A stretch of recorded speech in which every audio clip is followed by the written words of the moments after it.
Welcome back. The International Monetary Fund has asked that the South African government should clearly articulate its land reform plans in order to lift uncertainty weighing on investor sentiment. South Africa's ruling African National Congress has said it plans to redistribute land without compensation to address racial inequalities that persist more than 2 decades after the end of apartheid.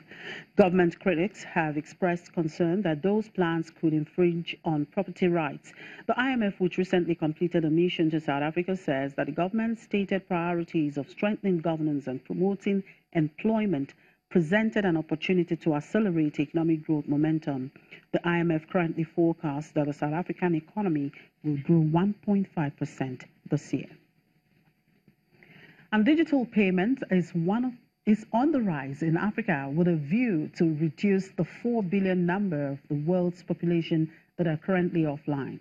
The development, which informed the rationale behind the 2018 edition of the Digital Expo in Lagos, drills down on penetration of the Nigerian market.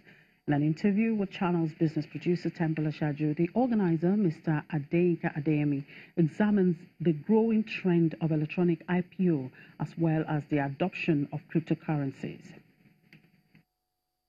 If you compare Ghana to Nigeria, it will be a big mistake, because if you look at the numbers, we're not on the same scale, right? So you could implement a solution or a policy very quickly in Ghana, and it ramps up fast. It scales very quickly because the numbers, like I said just now, you cannot compare. The market size that you have in Nigeria is on a totally different scale, right? If you consider that, then it may be easier for the MTN IPO to be electronic in Ghana today, but I know for sure that there are a lot of very similar solutions in Nigeria that are also done, electronically, right? And to be honest with you, the best way to combat fraud is to go digital, right? So I'm going to go back to what I just said earlier. We're just beginning. We're going to see a lot of innovations, right, addressing this issue of fraud. We're not there yet.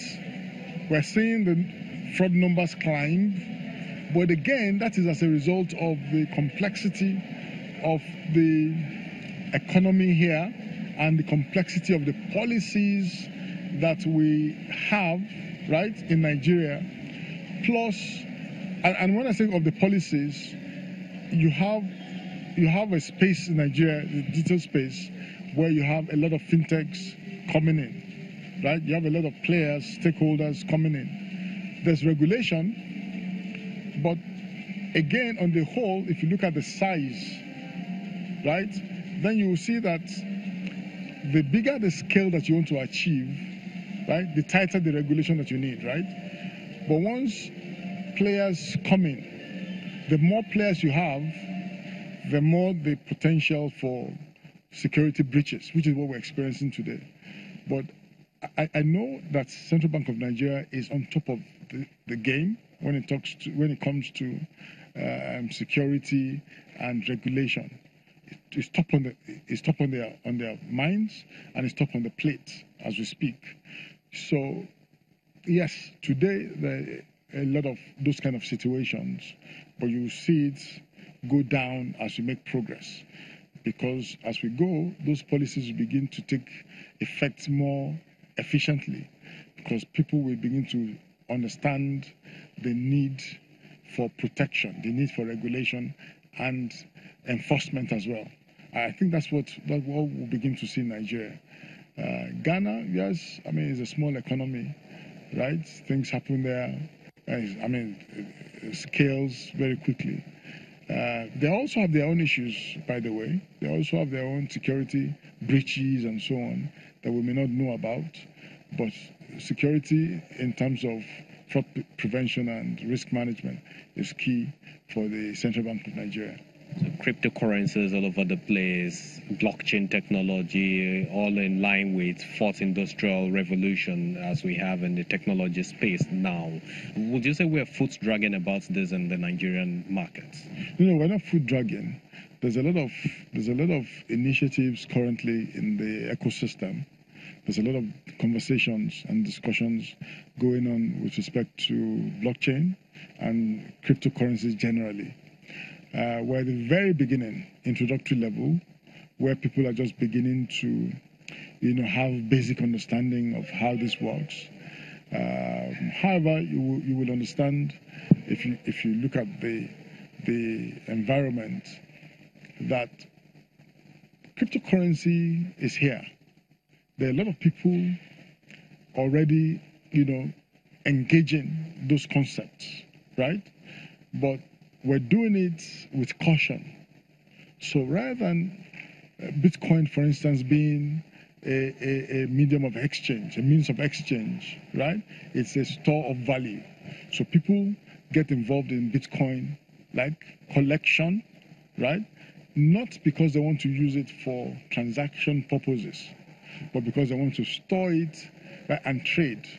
So you find people who have Bitcoin and then they speculate. Safe haven. Exactly. Just like we speculate on the dollar, right? Today people speculate on Bitcoin, right? And so when it moves, 1 inch higher in terms of the value in the market, they offload, right? But again, that's pretty introductory, because what that does is gives you an understanding, gives you some level of comfort that you know what you're dealing with. It's technology. Don't forget that.